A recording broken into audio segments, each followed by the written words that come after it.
Hello everyone, magandang umaga sa inyo.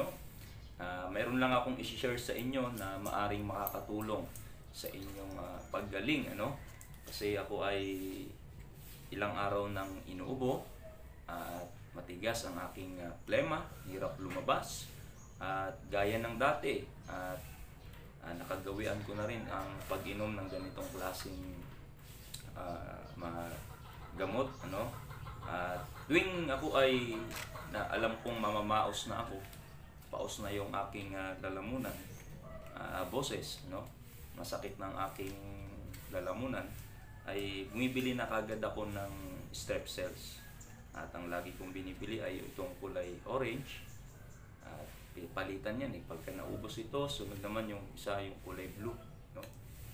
At pagkatapos noon ay bumibili na pag alam kong umuubo na ako, malala na, mga 2 days, ay bumibili na ako ng Fluimucil, no? Ito ay Fluimucil. Ayan, yan ang tamang basa niya. Itong nasa taas ay acetylcysteine. Ayan. Ayan na, ayan.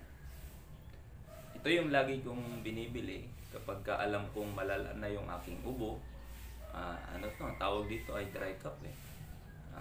Talagang walang lumalabas na plema. Akala mo yung plema ay nakalibing, no, sa baga na kailangan tunawin. Kaya itong Fluimucil nito ay makakatulong ito sa pagtunaw ng plema para mailabas kaagad yung mga plema, no?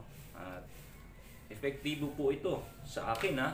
At mas maganda mainam na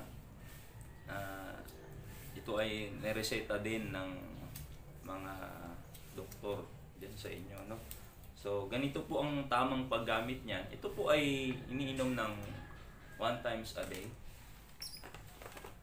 So maglalagay lang ako ng tubig. Mas maganda, medyo konti lang, no? Tapos buksan na natin itong Fluimucil. So ngayong umaga ako iinom para wala pang laman yung akin tiyan eh. Sa tingin ko naman ay mas epektibo ito, no? So, ganito po ang tamang paglagay niyan. Nilagay natin yan, yan ay unti-unting matutunaw. So hihintayin lang nating matunaw ito.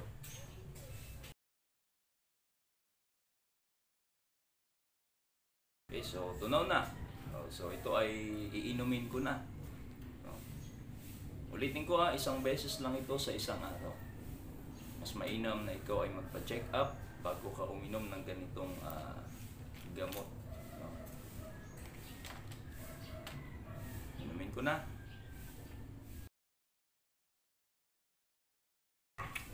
Para siyang lasang Sprite.